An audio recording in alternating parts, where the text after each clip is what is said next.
So it's good to see you all. I wanted to talk about joy tonight.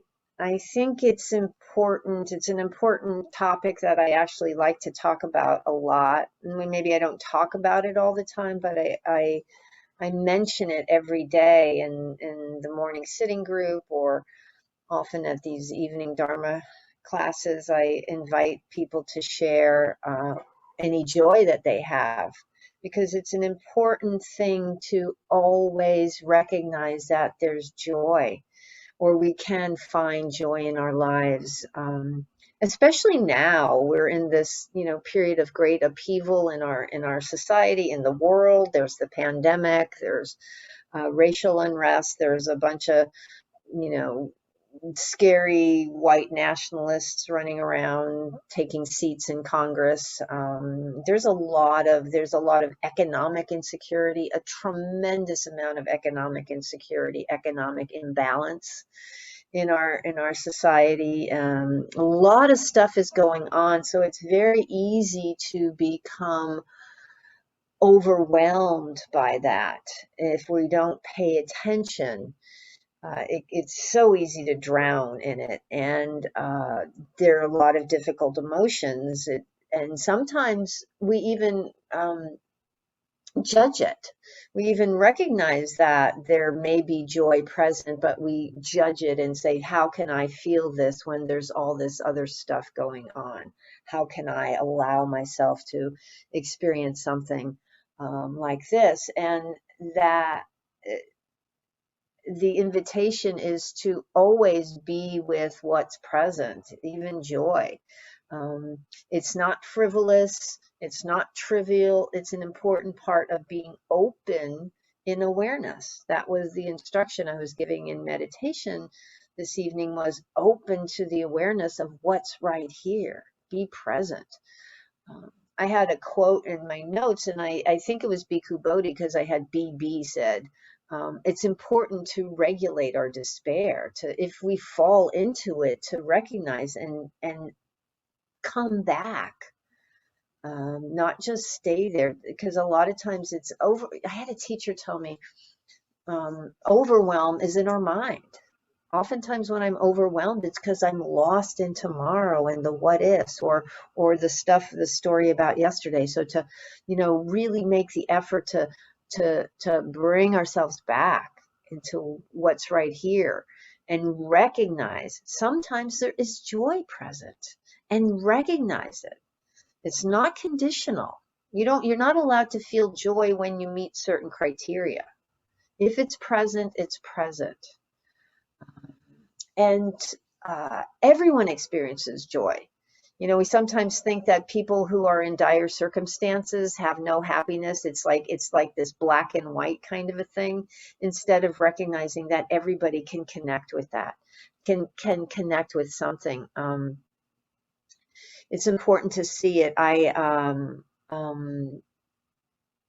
was thinking about the other day, Thursday, I was talking about this, and I think I was really pissed off about something on Thursday. Something got me, and I was like, "Rawr." But then the sunset on Thursday, I still remember, it was extraordinary. I kind of looked out the window, and the entire sky was this incredible orange. The entire sky, not just a corner with clouds. It was, I even went to the front door and opened it, because my door faces west.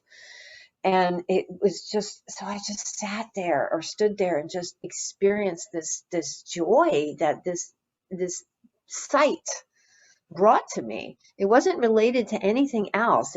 It doesn't have to be related to, and it's like, oh no, I can't be joyful because X, Y, and Z is happening. That's taking yourself out of the present and creating stories, or dropping into stories. So it's really important, and in fact, it's a very vital part of practice. There's in the teaching of the 7 factors of awakening, which are the 7 factors that are necessary to become enlightened. There's mindfulness and effort, investigation, equanimity. It's included in that is joy. They sometimes piti is often translated as rapture, but it's a joy. So this is an important part of practice, is to be with joy when it's present. Um, the Buddha talked about the ease of practice and the joy of being. So there is joy that comes from this practice. It's one of the 5 parts of concentration, which is attention, joy, collectedness, and it exists without regard to circumstances. I was reminded of this. Joanna Hardy and Sabine Selassie are doing the BIPOC and Allies group tomorrow morning, or 11 tomorrow. And their title of their talk is "This Freedom Can't Take It Away." It's not joy, but it's freedom. And it's like, you can't take this away. You cannot take joy away. If it's present, circumstances can't destroy it. And it's the joy that it's not associated, like I said, it's not conditional, it's not associated with anything. Oftentimes there's happiness that we chase. This will bring us happiness. If my team wins the Super Bowl tomorrow, I don't have a team. But if the team I think should win, I don't care. But people do. And if their team wins tomorrow, then they will be happy. If their team loses tomorrow, then they will be sad. That's happiness that is dependent upon outside situations. And that happiness, there's nothing wrong with that. It's our relationship to it that's important to recognize.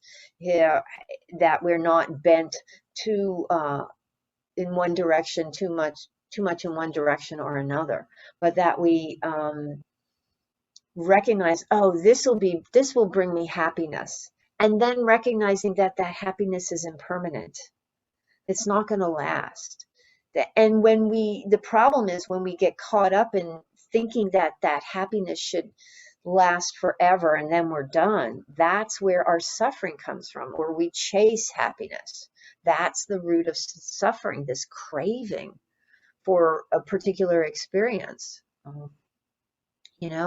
Joy, on the other hand, is an attitude, is this, when we take away the hindrances, we're left with this tranquility, this joy that's not dependent, that just can be felt.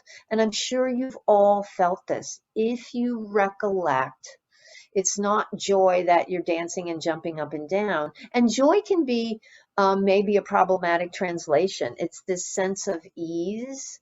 It's this sense of well-being that's present when you're not caught up in chasing or attached or stories.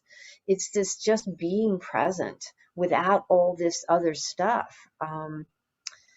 It's the cessation of suffering. So when you don't have the hindrances present, when I talked about the 7 factors of awakening, those are present when the hindrances are not present. The factors of awakening are not present if the hindrances are present, and the hindrances are craving and aversion, wanting or not wanting. It's restlessness and worry. It's like this agitation, or it's this dullness, this drowsiness where we're kind of dulled to what's going on, and it's doubt. So if we're caught up in any of those, thinking things should be a certain way, then we're going to miss out on the joy, because we can't be with what is if we're looking out there for something else. I was listening to a talk the other night by Larry Ward, who's a teacher with Thich Nhat Hanh, in the Thich Nhat Hanh tradition. And he was talking about neuroplasticity and the neuroscience, and he was talking about embodied mindfulness, which is what we talk about when we say drop into the body, relax the body. And it's a way of being present. It's a way of being with what's right here. And he says when we are able to really embody mindfulness and really experience the present, it actually rewires the nervous system. We get deeper and deeper calm, and we can drop into equanimity. So there's a neuroscientific explanation for this. When we're not lost in other things, when we can really be fully present, there's a calm that arises that just bubbles up naturally. And I remember I gave a talk a few weeks ago where there's a lot of this in Buddhist teaching. When all this stuff is removed, there's the ease, there's the bliss, there's the calm, there's the joy. There's the cessation of suffering. So that's the invitation for this practice. And so it's a natural occurring experience when we're really invested in this Vipassana insight practice. If we're ardent and we pay attention, one of the results will be this joy.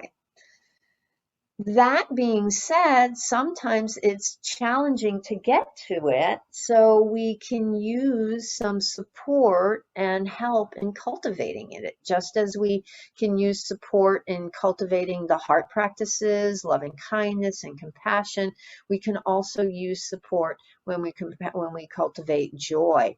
And this is where one of my favorite topics comes in, which is, and one of my favorite things to teach, which is a lot of is Awakening Joy by James Barris. Many of you know this book. Some of you don't. Some of you do. It's really good, and I've taught from it a lot. And a couple of years ago, I went through a training with James and did a class, mentored a class in it, and it's just really extraordinary. This stuff really works. So what I want to do now is just kind of briefly go through his suggestions for cultivating joy. And as I said, I've gone through this, and the people I've worked with who have gone through this, it really has an impact on your life. It doesn't mean at the end, when you finish taking this class, or when you read the book, or when you do the practice, you're going to be, singing, dancing in the rain and all that, tap dancing down the street. It doesn't mean that, but you've begun to shift perspective. You've begun to look at things in a different way, which is really what this is all about. Shifting perspective, seeing things differently. And so, in fact, that's the first step. James has 10 steps in this book, in this teaching. And the first one is intention, inclining the mind towards joy. Making the decision that you're going to allow joy into your life. Again, it's interesting when you begin to look at it, when you begin to say, I want to allow joy into my life, you start seeing these roadblocks. You start seeing something gets in the way, like the judgment, the critical voice. I don't deserve joy. I'm not worthy, in whatever way, shape, or form that shows up for you. But to simply say, I'm going to make this decision to move in this direction, it has an impact, one more time, on the brain, that you're going to start going there and say, I'm going to allow the word joy into my vocabulary. I always have these images of, it's not part of my life, whatever it is we're talking about today, it's joy. This is not part of my life, but I'm going to put it over there. I'm going to put it on the dresser in my bedroom and look at it. And look at it as I walk by, and then when I come back into the bedroom in the evening, just kind of take a gander at it. So it begins to seep into consciousness. It begins to come in. It's not this thing outside, outside the front door, locked away somewhere. It's actually now in the room. So that is the start, to begin to incline the mind and notice what gets in the way. And make a decision to choose joy if you can. When it's available, perhaps make the decision to say, okay, I'm going to sit and or stand here, and I'm going to look at that sunset, or I'm going to smell this jasmine, or I'm going to take this yummy sleepy time lavender tea and take a sip and go, oh, that tastes so good. There's some joy in that. So even finding, simple things, it doesn't have to be grandiose, but just that little taste of joy. And then the second step, which is necessary for everything we do in this realm, in this path, is mindfulness, paying attention, being present for your life. If you're not paying attention, you're going to miss that joy boat as it goes by. It's just going to pass you by. And so to be present, and that is what we do when we practice, coming back, pause, relax, open, what's right here, dropping the story, being willing to be present, to be intimate with whatever is right here. That's what we're doing on the cushion. That's what we're doing when we say, come back to your feet, come back to your body, come back to your breath, pay attention, be present, and see which hindrances are there. If joy is a result of the hindrances being gone, notice what's in the way. It's not just noticing what's pleasant, but it's noticing the unpleasant. Oh man, I want that again. I want that toy. I want that relationship. I want it to be this way. I want all goodness in the world. I want whatever, insert story here. Watch that tendency, watch that story, that fixed idea that shows up. So that mindfulness is really important. And then moving into another part of this is gratitude. And it's said to be the most direct way to access well-being. Can't remember. I know James says it in the book, but I don't remember if it's his line or if it's a quote. But it's a direct way to access well-being. And that's why I invite you to take a few moments of gratitude at the end of every sit, because it again refocuses the mind. It's a way to access well-being. We can all find something to be grateful for. Again, just as there's joy. And again, recognizing when things get in the way. I have had moments in my life where I have said, the breath, I'm not going to be grateful for the breath because I'm a dismissive type. So I can dismiss anything. That's the judgment. That's the aversion. Seeing that clearly, wow. When I'm in a place of not being grateful that I can breathe, especially in a time of corona, then I see there's some work to be done. Then I have to begin to investigate. So cultivating gratitude, what's in the way? It's part of like the heart practices. I think Sharon Salzberg writes about it in Loving Kindness. I can't remember. I know she writes about generosity, maybe gratitude too. Rick Hansen talks about it in Buddha's Brain.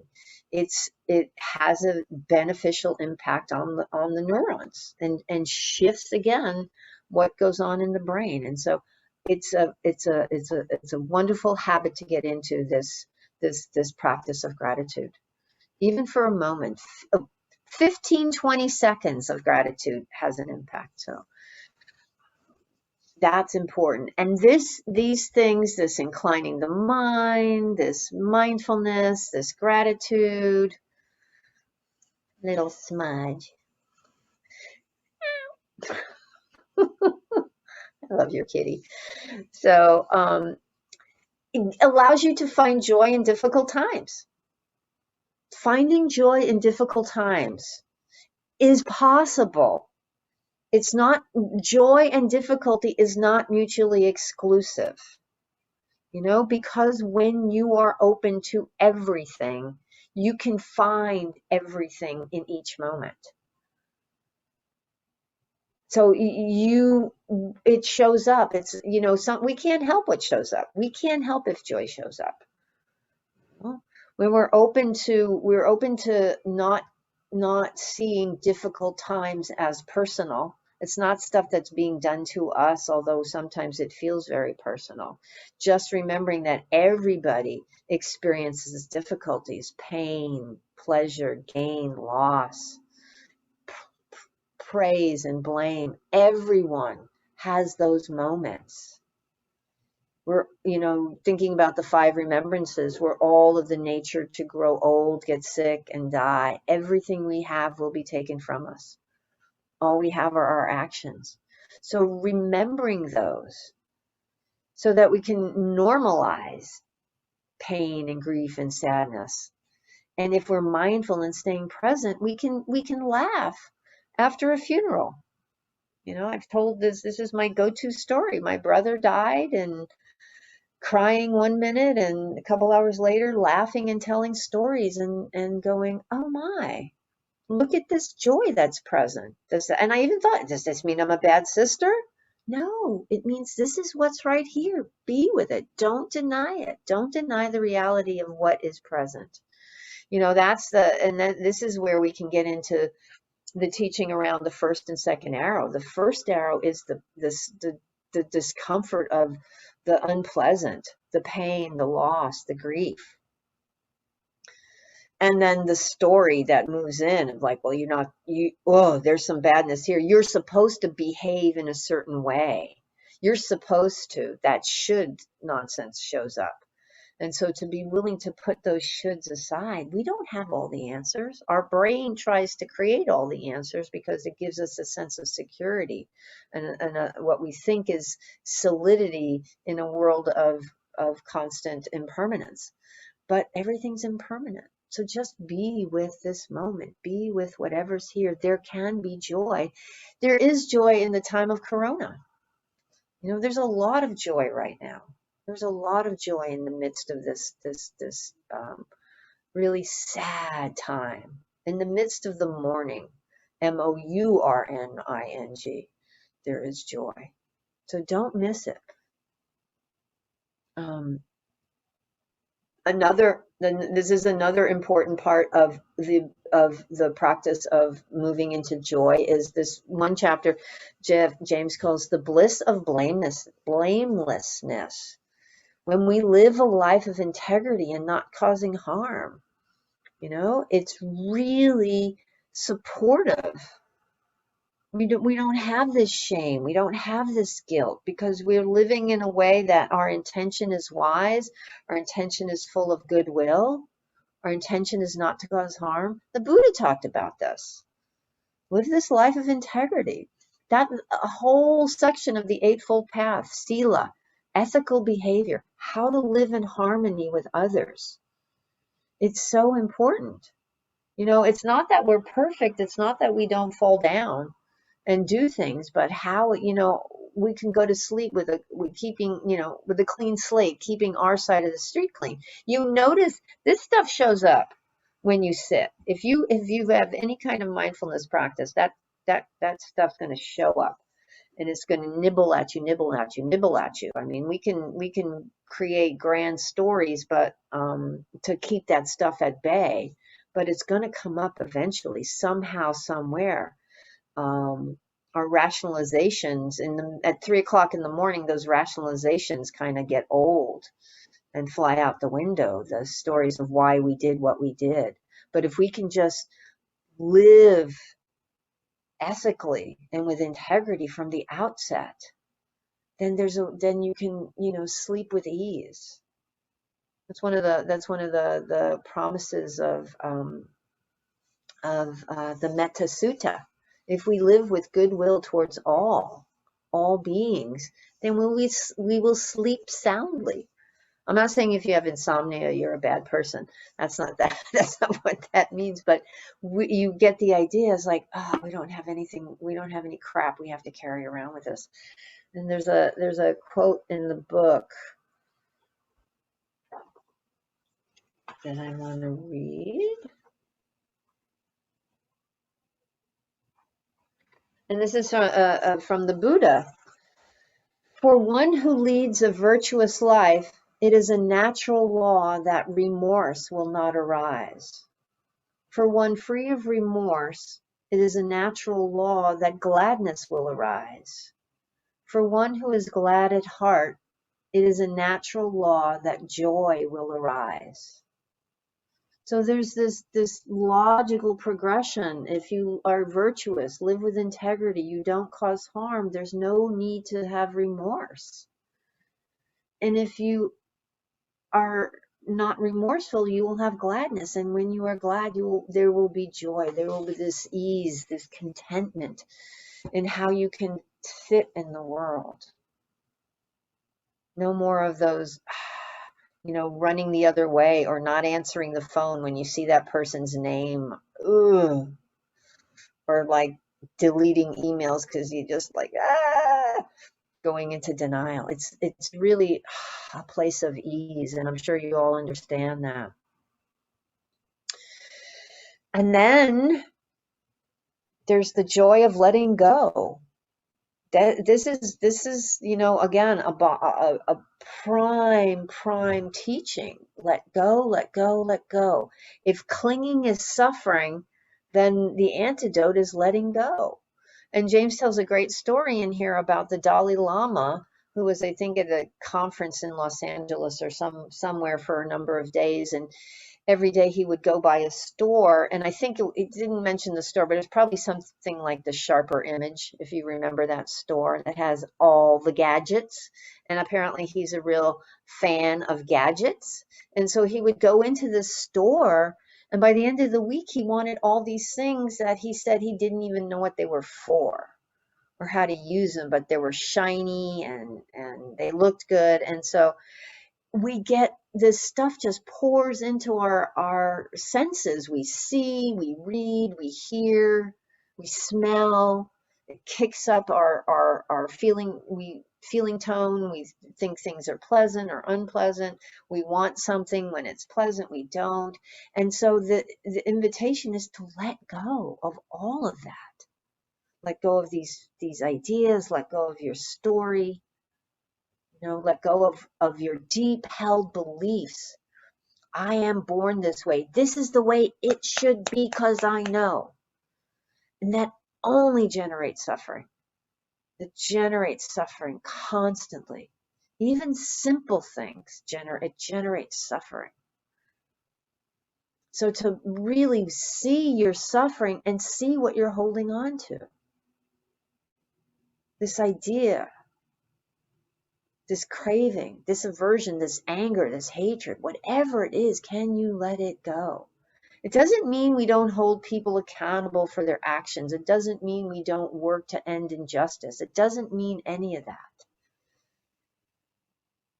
But we want to see where we're creating our own suffering by holding so tightly. And another piece of this cultivation of letting go is a cultivation of generosity, of opening up and sharing, not necessarily monetarily, but of our time, of our, whatever we have, our offering friendship to others. There was a lot of blossoming of generosity during the pandemic, of people helping other people. I mean, it's really beautiful to see, and I'm sure you all have examples or can remember stories about neighbors helping other neighbors and so on and so forth. So this cultivation of letting go and recognizing, thinking there's a lack. If I help you, then there's not enough for me, and just being willing to, that's a story. That's a story. Can you let go of that? So. And then we start moving into some more I love these teachings. I love this teaching. I love this path of awakening joy. The next few are can be challenging. This next one is the sweetness of loving ourselves, which can be sweet if you can get to that place. If you can get to that place of loving kindness, unconditional loving kindness for yourself, it's beautiful. Because you're not full of judgment. You're not full of that critical voice that is telling you what's not quite right. You don't quite measure up. Even if it's implicit, it can be so painful. And when we can, again, like we cultivate joy, we have to cultivate loving kindness. I talked a couple of weeks ago about the sutta, the Rajan Sutta, where the King Pasenadi and his wife Malika were talking about how they hold themselves dear. They are dear to themselves, more dear than anyone else in the world. And the Buddha said, yes, we have to hold ourselves dear. We have to recognize that all beings, others in the world, hold themselves dear. So when we recognize that, we don't cause any harm. And so when we can love ourselves, there's this trickle down effect. Maybe the only time trickle down actually works, when we recognize we love ourselves and we have love for others.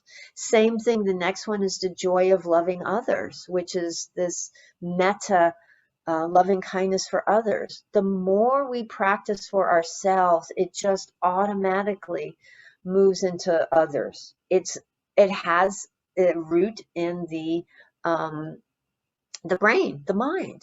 We activate these portions of the mind which are empathetic and which cause connection. People who can easily cause harm to others don't have those parts of the brain activated.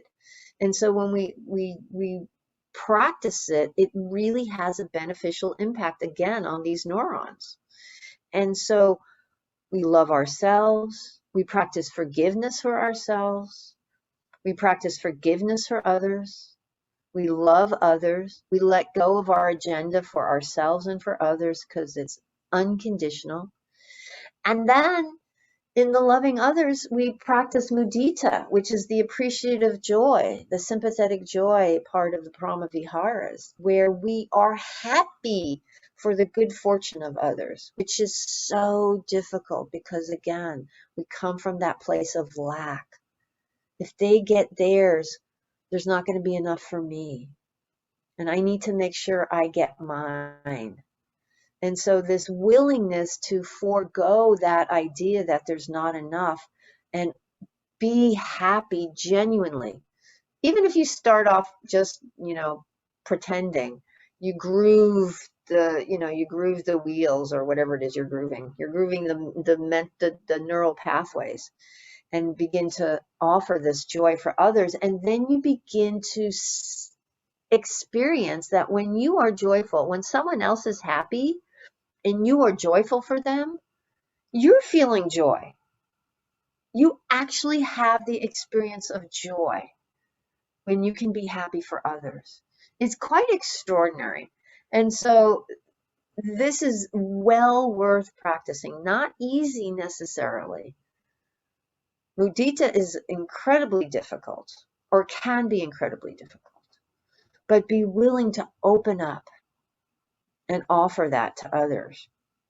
I started out by saying bless their heart, which in the South is kind of a passive aggressive way of saying meh. But I'm from New York, so I didn't have that background. For me, it was a way to offer happiness and offer joy and be joyful for others and be kind and not snarky. So whatever works, finding that way in. And then again, moving in the same realm of the heart practices is compassion, cultivating compassion for others, that empathetic part of your heart. The mind, again, it's those parietal lobes that get fired up, and it's the mirror neurons where we can relate to others and have this open heart. Have this open heart in the face of suffering. We don't have to run away from it. We care about the world. Our heart is touched. Sometimes we can do something, sometimes we can't do something. This is the a flavor of the Bodhisattva teaching, the one who forgoes their awakening until all beings are free. It's really a powerful teaching, a powerful reflection on suffering is endless. I vow to end it. It's extraordinary. But that's the compassion.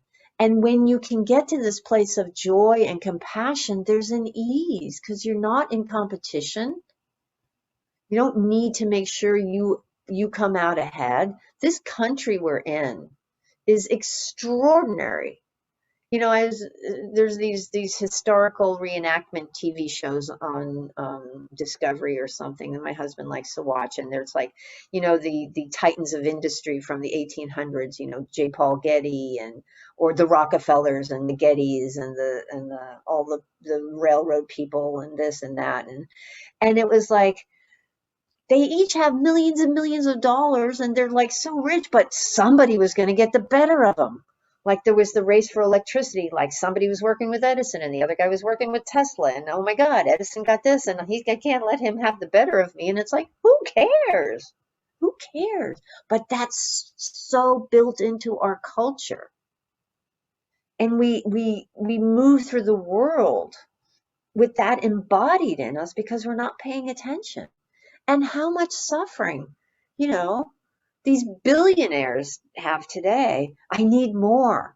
They're going to take away some of my billions of dollars. All right, you've got 47 billion. Are you going to miss one of those billion? No, no, I guarantee it. But because we're so embodied in this ethos and this idea, so much suffering. I thought when I'd have $47 billion, I wouldn't suffer anymore. But no. Well, give me a chance. Try me. I promise I won't suffer. Just try me. So this willingness to be open and not so rigid. And then the last one is the joy of being. Just relax the mind. This is that invitation, that offering that the Buddha gives us. Relax, be present. And if you've kind of started moving in this direction, there's this rest, this place of equanimity, of intimacy, this not running away from anything you experience, being able to be connected to all beings, all things. There's no separation. There's no judgment or anything. It's this place of really being present. And there's another thing I want to read from the book about this.